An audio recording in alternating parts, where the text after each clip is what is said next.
시장 시그널인데요. 다올투자증권의 이성웅 차장이 먼저 나와 있습니다. 어서 오세요. 네, 안녕하십니까. 자, 그럼 또 정리 한번 하고 가겠습니다. 김유정 아나운서, AI 시그널은 무엇이 포착이 되고 있습니까? 네, 오늘 아침도 시장의 관심과 상승 하락률을 기반으로 해서 AI와 함께 시그널을 함께 분석해 봤는데요. 오늘은 먼저 종합 주가 지수라는 키워드가 눈에 띄고요. 이 와중에도 선방하고 있는 포스코 인터내셔널 같은 종목들도 함께 눈에 들고 있습니다. 먼저 지수 상황부터 함께 AI와 짚어보도록 하겠습니다. 오늘 개장 초반과 함께 시장이 거센 폭풍우를 받아들이고 있습니다. 시장의 공포 심리가 극에 달하고 있는데요. 이 엄청난 이 공포의 진원지는 누가 뭐라 하더라도 중동, 이란발 이슈입니다. 이것과 더불어 국제 유가까지 시장의 불안감을 자극시키고 있는데요. 주말 사이 이슈를 보시면요. 미국과 이란의 전쟁 양상이 한층 더 격화되고 있습니다. 트럼프 대통령 같은 경우에는 이란의 무조건 항복을 요구하면서 방산 업체들에게 최고급 무기 생산 확대를 지시하기도 했습니다. 이로 인해서 호르무즈 해협에서의 그 물류 차질 우려가 더 격화되고 있는 상황인데요. 결국 시장이 가장 두려워하던 일이 벌어지고 말았습니다. 지난주 배럴당 90달러를 넘어섰던 국제 유가가 기어코 오늘 아침 새벽 사이 100불을 넘어선 건데요. 이 브렌트 기준 현재 108불 선, WTI도 마찬가지고요. 두바이유 역시 현재 100불 부근에서 거래가 되고 있습니다. 문제는 중동산 두바이유 의존도가 절대적인 우리 경제 특성상 이 유가 100불이 넘어선 현재 상황이 국내 증시에 더욱더 치명적으로 작용할 수 있다라는 불안감이 시장의 증시까지, 지수까지 짓누르고 있는데요. 상황이 이렇다 보니 시장의 긴급 안전장치도 곧이어 발동됐습니다. 화면 함께 보시면요. 오늘 9시 6분 시장에서는 코스피 매도 사이드카가 발동됐습니다. 그런데 오늘까지 이달 들어서 코스피만 벌써 세 번째 매도 사이드카가 발동된 건데요. 기계적인 ETF 패시브 자금이 늘어나면서 시장이 상승할 때는 과하게 오르고 하락할 때는 과하게 내리면서 그 폭과 시장의 심리 자체가 과도하게 반영되고 있다는 모습까지 함께 들려오고 있습니다. 코스피가 7%, 12% 하락하면서 검은 화요일, 검은 수요일이라고 시장이 평가하는 지난주 화요일과 수요일은 매도 사이드카와 서킷 브레이커가 양시장에서 함께 확인되기도 했고요. 하지만 다시 한번 회복하자 양시장에서 이틀 연속 매수 사이드카가 나타나고도 했습니다. 결국엔 시장이 하루도 사이드카가 없지 않은 시장이 3월 들어서 연출되고 있는데요. 이렇게 시장의 변동성이 극심한 환경에서 환율도 굉장히 불안한 역할을 하고 있습니다. 1,490원까지 훌쩍 뛰어넘었기 때문인데요.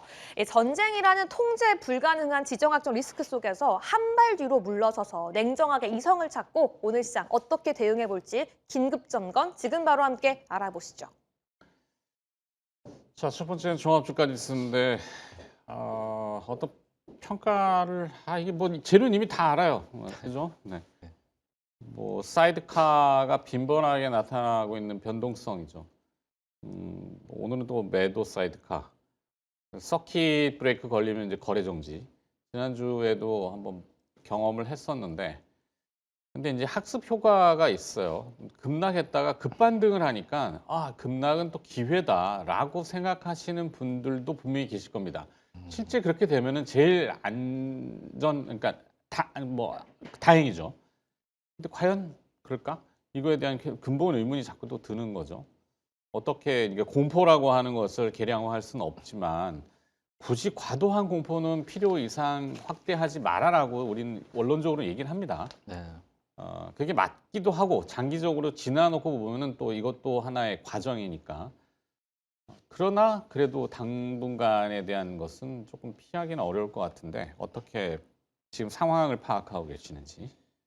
일단 변수가 지금 계속 쌓이는 상황이라고 말씀드릴 수 있겠고, 지난주 이제 뭐 급등도 그렇지만은 화수목의 급등락은 이미 시장에서, 그러니까 전쟁에 대한 어떤 피해나 이런 부분에 최악의 상태를 이미 좀 반영했다고 생각이 돼요. 그다음에 그 이유 같은 경우에는 여러 가지 또 이슈가 좀 나올 수 있겠지만, 제가 봤을 때는 지난주의 급등락만큼은 오늘 시장을 본다고 하더라도 앞으로 나올 가능성은 굉장히 좀 제한적이다. 그렇게 급등락은 좀 판단이 좀 되고 있고요. 뭐 이번 주, 그러니까 뭐 길게 말씀을 드리면은 결국은 저는 한 달 정도로 보고 있거든요. 한 달 정도의 이 미국도 그렇고 이란 같은 경우에도 지금 주말에 어떤 뉴스를 보면은 아무튼 전쟁에 대해서 빨리 좀 끝내고 싶은 마음은 다 있는 것 같아요. 그래서 더 강경하게 지금 대치를 하는 상황이라고 볼 수 있겠고요.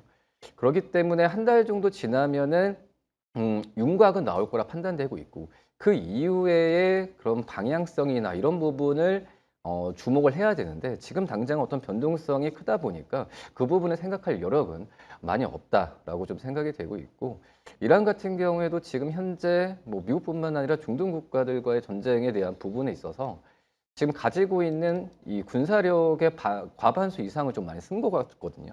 그렇기 때문에 뭐 미군이 어떤 지상전을 투입을 하냐 안 하냐 뭐 이런 부분에 좀 관건이 될 수는 있겠지만 지금 뭐 주식시장으로 봤을 때는 이런 지정학적 리스크는 길면은 이제 한 달 뭐 6주 정도 되겠지만은 제가 봤을 때는 이번 주 다음 주 정도에는 이 어느 정도 윤곽이 나올 거라고 지금 생각이 되고 있고요. 네. 그 이후에 뭐 이 방향성이죠. 다음 주에 FMC 회의도 있는 상황에서 그 다음에 두 번째 단계에서의 어떤 경제적인 상황 이 부분을 생각해야 되는 게 맞다라고 판단되고 있고 그렇기 때문에 지금 현재 상황에서는 단기적인 액티브한 어떤 시장을 대응하는 건 아니라고 지금 생각이 되고 있고 지금 뭐 지수가 지금 5,100선이었지만은 저는 마지노선은 4,950선이라고 보거든요.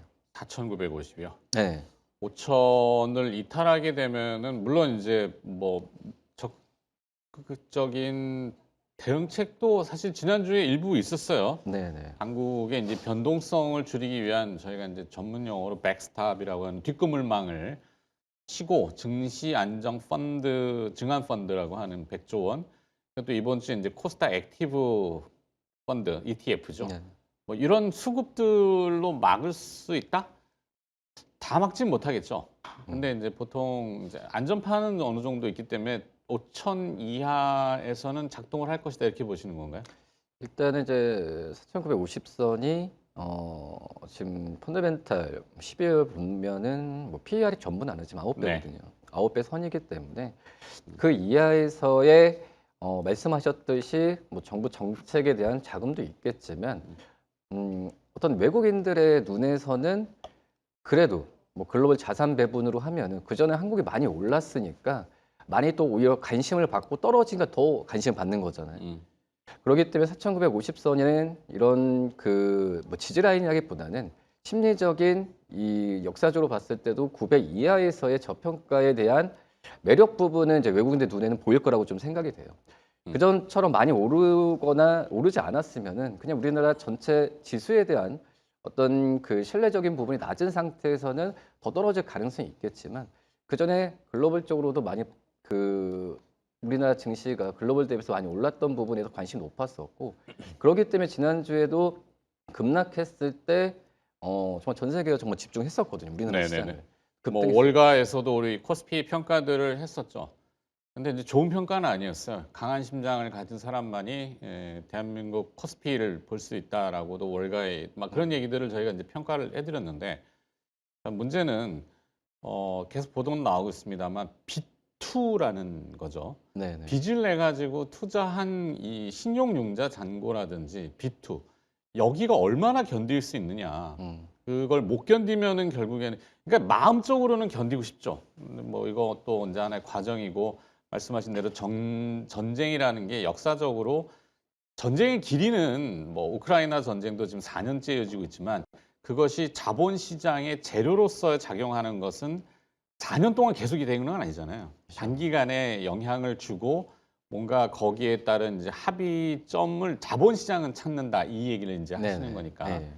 다만 이제 B2라는 거에 대해서 조금 걱정을 안 해도 될까요? 괜찮을까요? 근데 해야 되는 건 맞다고 생각이 돼요. 네. 왜냐면은 이 B2라는 게 일반적으로 그냥 단순 돈을 빌려서 그 매수를 그 빌려서 주식을 산 게 아니라 네.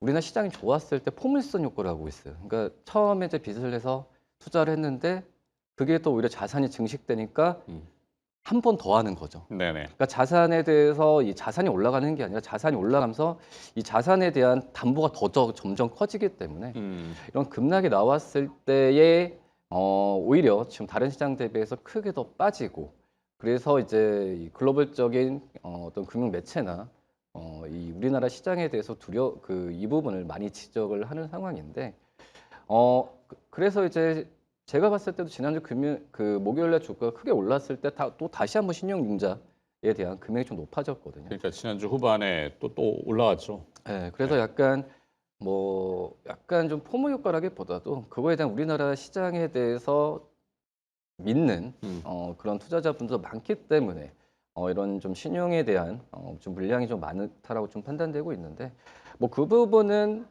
뭐 어쩔 수는 없는 것 같아요. 네. 그 부분은 어떤 투자적인 심리고 또 이제 뭐 이 담보 비율이나 이런 부분도 정책적으로 마련이 돼 있거든요. 그렇기 때문에 뭐 단기적인 변동성을 좀 키울 수는 있겠지만 그 부분은 감안하고 뭐 신용융자 많기 때문에 우리나라 시장에 대해서 두렵다. 겨우 이것까지 너무 갈 필요는 없다라고 좀 생각이 되고 있고 네. 좀 외국에서도 여러 뭐 유명한 그 매체에서도 얘기를 하지만 실질적으로 우리나라가 이제 그 신용융자를 쓰면서 이 주가를 끌어올렸던 그 과정은 좀 보진 않았었거든요. 네. 단순히 이제 지금 현재 신용융자에 많아지고 주가도 크게 흔들리고 또 이제 그전에 주가 올랐기 때문에 이제야 좀 어떤 지금 현재 결과만 놓고 좀 판단하고 있기 때문에 너무 거기에 휩쓸리는 건 전 아니다라고 좀 생각이 듭니다. 자, 그리고 또 시장이 항상 흔들려도 그 대안으로서 섹터가 보면은 구획을 나눠서 이벤트 재료의 또 관련주라고 해야 되는지 뭐 정확히 저도 이건 조금 사실 좀 그렇긴 한데 뭐 방산 거기에 이제 유류 기름값 이거에 이제 연관 기업들 방산은 일부 영향을 좀 받았지만 이것도 꼼꼼히 따져보면은 제한이 분명히 있을 거란 말이죠. 자, 이거 어떻게 보여? 여기를 대안으로서 일로 도피를 해야 되겠다라고 하시는 분도 계실 거고 하는 그런 전략들을 구체화적으로 좀 부탁드려볼까요? 일단은 지금 현재 시장 자체가 펀드멘탈로 설명할 수 있는 장은 아니잖아요. 네. 지금 현재 주가가 오늘도 급락하고 있지만 지금 현재 이거에 대한 그 가격 그리고 지금 주가 상황으로 시장을 예측하는 건 아니라고 좀 생각이 되고 있거든요. 근데 지금 현재는 이제 펀드멘탈이 아니라 이런 지정학적 리스크 때문에 시장이 그거에 거의 99% 이제 반응을 하고 있는 그런 상황인데 이거에 대한 관련돼서 지금 주가가 오른다는 부분은 역으로 얘기한다 보면은 거의 뭐 큰 시가총 상위 종목도 그렇지만 약간의 좀 테마 느낌도 굉장히 많이 들거든요. 네. 그래서 어떤 지금 펀드멘탈로 어떤 종목들을 지금 얘기하는 장세는 아니기 때문에 이거에 대한 단기적인 트레이딩으로 접근하기에는 어떤 저는 신의 영역이라고 생각이 돼요. 네. 그렇기 때문에 오히려 지금 뭐 귀가 따갑게 들으셨겠지만 주가 빠졌을 때 뭐 주도주에 더 집중하자 이런 얘기 많이 듣잖아요. 뭐 시가총이 뭐 삼성전자, 하이닉스 이런 종목들이 빠졌을 때 펀드멘탈은 견고하고 지정학적 리스크와 크게 지금 또 객관적으로 봤을 때도 뭐 지정학적 리스크 나온다고 해서 미국의 빅테크 AI 기업들이 투자를 멈추는 것도 아닌 상황에서 주도주들이 주가 떨어졌을 때 계속 그 관심 있게 매수하자 그런 좀 신념이 계속 좀 필요하다라고 좀 생각이 되고 있고요. 근데 수혜를 보는 종목들이 굉장히 많겠지만 역시 방산주가 맞는 것 같아요. 네. 이 어떻게 보면은 그때 러시아 우크라이나 전쟁이 시작됐을 때 전부 이제 6개월 정도 그때 시작했을 때는 6개월 안에 끝날 거다라고 했지만 결국은 지금 4년이 지났고 이 전쟁은 종전이 없습니다. 휴전만 있을 뿐이지 저는 그렇게 생각을 하는데 그렇기 때문에 지금 러시아 우크라이나 전쟁이 잠잠해진다고 하더라도 각국은 방위비에 대한 증액을 지금 계속하고 있거든요. 뭐 그런 점을 보면은 지금 그런 말이 있죠. 뭐 트럼프 대통령이 각국을 상대로 관세로 돈을 번다고 하더라도 그 돈의 거의 90%를 지금 이제 방위비 쪽에 1년 후를 본다고 하면 다 쓸 거다라는 얘기 나왔기 때문에 방위비에 대한 증액 부분은 분명히 우리나라 기업들한테 방산 기업들한테는 추후에 어떤 실적으로 잡힐 가능성이 좀 굉장히 높다라고 판단이 좀 되고 있습니다. 네. 더 듣고 싶은데 뒤에 또 마련된 코너들이 있기 때문에 뒤에 다른 전문가들하고 또 이야기 나눠보고 일단 전략은 그러면 총체적으로 어떻게 잡아야 할까요? 저는 이번 주 다음 주는 어떤 포지션을 정리할 필요는 없다라고 좀 생각이 되고 앞서서 지금 4,953 얘기했지만 지금 이제 변동성에 대한 부분은 굉장히 나오고 있기 때문에 물론 이제 앞서서 저희가 레버리지에 대한 위험성을 말씀을 드렸기 때문에 저는 우선 포지션을 계속 가져가야 되는 게 맞다라고 좀 생각이 되고 있고요. 그렇기 때문에 근데 신규 매수나 지금 현금화하신 분들 같은 경우에는 지금 오늘 매수한다 이 전략보다도 일단은 현금화를 하셨던 분들은 좀 그 현금화에 대한 기간을 3월 말까지는 가져갔으면 좋겠다. 이렇게 좀 말씀드립니다. 3월 말 정도까지 네, 버텨보자라고 주셨고, 자 일단 지수 종합주가 지수에 대한 평가 개괄적으로 좀 들어봤고요. 그다음에 이제 구체적으로 기업 얘기 들어봐야 되니까 AI 스튜디오를 다시 연결해 보죠. 김유정 아나운서. 네, 오늘 전체 상장 종목 중 상승하는 종목들이 채 10%도 되지 않습니다. 하지만 오늘 같은 날에도 그 상승분을 띄우고 있는 종목이 있는데요. 바로 포스코 인터내셔널입니다. 지금 시장 속에서 지정학적 리스크 그리고 이로 인한 원자재 가격 상승 리스크가 오히려 포스코 인터내셔널을 주가의 상승으로 이끌고 있는데요. 현재 국제 유가가 브렌트유와 WTI 모두 100불을 훌쩍 뛰어넘고 있습니다. 이로 인해서 인플레 우려감이 함께 시장을 감돌고 있는 상황이죠. 하지만 이러한 악재가 왜 포스코 인터내셔널에게는 호재로 작용하고 있는 걸까요? 다음 그림 함께 보도록 하겠습니다. 바로 완벽한 인플레 방어주로 떠오르고 있기 때문입니다. 시장에선 단순히 일개 무역 상사로 평가하고 있지 않은데요. 이 포스코 인터내셔널 같은 경우에는 천연가스를 생산하고 발전하는 기업으로 또 반유를 생산하는 기업으로서 결국 원자재 가격, 에너지 가격이 상승한다면 수익성까지 증가할 수 있다고 평가하고 있습니다. 과연 오늘의 상승이 일시적 상승인지 지속 가능한 상승인지 지금 바로 종목에 대한 분석 알아보시죠.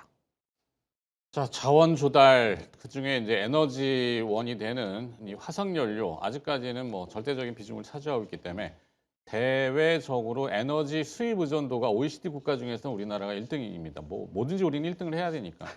자, 뭐 그게 좋은 것만은 아닌데 그러다 보니 이제 자원 수입 다변화의 창구가 되는 과거로 치면은 이제 무역 상사의 형태인 포스코 인터내셔널이 또 다시 이목을 받는데 이게 연결성이 있을까 싶긴 합니다. 네, 일단은 이제 지금 이제 무역 상사로 그 기업을 평가하면 오히려 좀 악재겠죠. 또 물동량이나 이런 운임이 증가하니까. 하지만 지금 포스코 인터넷이 오르는 부분은 이 LNG 쪽이거든요. 네, 자원 개발. 네, 자원 개발이거든요. 어느 순간 이제 포스코 인터넷의 매출액이 이 어떤 종합 트레이딩보다도 LNG 쪽에서의 그 에너지 부분 쪽의 과반 시장을 좀 차지하기 시작했어요. 그렇기 때문에 종합 상사로 접근을 하면 안 된다라고 좀 생각이 되고 있고, 네. 물론 이제 LNG 가격이 단기적으로 이제 상승세를 좀 크게 보여주었죠. 뭐 그렇기 때문에 생산부터 어떤 종합적인 이 LNG에 대한 밸류에이션을 좀 구축한 포스코 인터내셔널의 그 실적에 대한 기대감이 지금 주가에 반영이 되는 건데, 일단은 실적에 대한 기대감은 클 수는 있겠어요. 근데 저는 결론은 좀 관망을 좀 말씀을 드리고 싶은 게 왜냐하면은 이 포스코 지금 현재 이거에 대한 주가 상승은 이 지정학적 리스크에 의한 재료의 수급 쏠림이라고 좀 생각이 되고 있거든요. 지금 실적에 대한 기대감은 이제 포스코 인터내셔널이 개발하고 또 이제 관리와 지출하고 또 판매하는 그 과정이 상당 기간 길기 때문에 실적으로 바로 잡히는 시기가 언제인지도 약간 좀 불분명한 건 있거든요. 네. 그렇기 때문에 물론 이제 앞서서 저희 우리나라 지금 시장 자체를 펀더멘탈로 평가하는 지금 구간은 아니기 때문에 포스코 인터내셔널의 이런 그 긍정적인 요소가 반영이 되는 시기이지만은 또 이제 지정학적 이런 이슈는 휘발성도 굉장히 강하거든요. 언제든지 바뀔 수 있는 정세가 바뀔 수 있기 때문에 그거에 대한 수급 쏠림으로 지금 주가가 올라갔다고 하지만은 또 이게 또 바뀔 가능성이 있기 때문에 저는 이 매수 관점을 적극적으로 좀 말씀을 드리기는 힘들고 우리 좀 관망하는 분위기가 좀 낫지 않나라고 좀 생각이 되고 있고, 그리고 이제 이것도 이 뭐 종합상사하고 에너지 관련 기업들이지만 대외 변수가 너무 많이 엮여가 있거든요. 지금 미얀마 가스전이나 여러 이제 호주 쪽에서의 기대감이 이제 큰데 뭐 미얀마에 대한 어떤 또 미국의 제재 이런 부분도 언제든지 나올 수 있고, 그것 때문에 원래 포스코 인터내셔널이 미얀마 가스전에 대한 사업에 본격적으로 했을 때 주가가 그렇게 그 크게 작동을 그 영향 못 받았어요. 오히려 네. 지금 이 가스전으로 인한 어떤 시장에서의 그 맞물리면서 주가가 좀 잘 가고 있는데, 단순 이 에너지 가격 변동에 의한 수급적인 부분에서 관심을 받는다. 물론 이제 포스코 인터내셔널의 실적도 그렇고 올해에 대한 이 매출액도 기대감이 크지만 저는 좀 이 변동성이 좀 적은 상태에서 좀 포스코 인터내셔널 접근하는 게 맞지 않나라고 좀 생각이 됩니다. 네. 전략은 어떻게? 관망하겠습니다. 관망. 네. 네. 단발성 재료로 보시는 건가요? 일단 지금 오늘 올라가는 부분이 저는 약간 좀 어떤 네. 대안이라기보다도 뭐 지금 뉴스나 어떤 증거사 리포트에도 대안주라고 좀 평가를 받는데 그거에 대한 부분이 주가 뭐 단기적으로 올라오는 상황에서 일단 보유하신 분들만 보유 관점에서 좀 유지하시면 좋겠다라고 말씀드립니다. 네. 혹여는 뭐 이 테마를 따라서 추종하기에는 그걸 뭐 답보하기는 어렵죠. 뭐 이걸 그렇죠. 지금이라도 이거를 따라가세요. 그러면 시장은 더 데미지를 받고 충격을 받고 안 좋을 거라는 가정에 대한 베팅이니까. 그죠? 그러니까 이제 업스트림 사업을 하잖아요. 네. 포스코 인터넷. 근데 이게 실적에 잡히는 기간도 그렇고 이미 다 계약을 한 상태인데 계약이 다 장기 계약이에요. 네네. 그거에 장기 공급 계약. 네, 그렇기 때문에 그거에 대한 실적이 잡히는 부분은 정해져 있고 그리고 그거에 대해서 빨리 좀 실적이 잡히는 구조가 아니라 그냥 기대감 때문에 지금 올라가는 거거든요. 그렇기 때문에 뭐 따라잡는다? 앞서서 얘기했지만 지금 이번 주랑 다음 주는 저는 좀 시장 자체에 대해서 지켜봐야 되는 전략이 맞다고 판단돼서 추격 매수를 지금 하기에는 네네. 좀 부담은 좀 있다. 알겠습니다. 자, 종합주가지수하고 그다음에 포스코 인터내셔널 개별 기업, 뭐 기업을 조금 더 많이 해드리긴 게 뭐 지금 현재는 의미는 없는 것 같아서 그 정도까지만 듣도록 하겠습니다. 다올투자증권의 이성웅 차장이었습니다. 고맙습니다. 네, 감사합니다.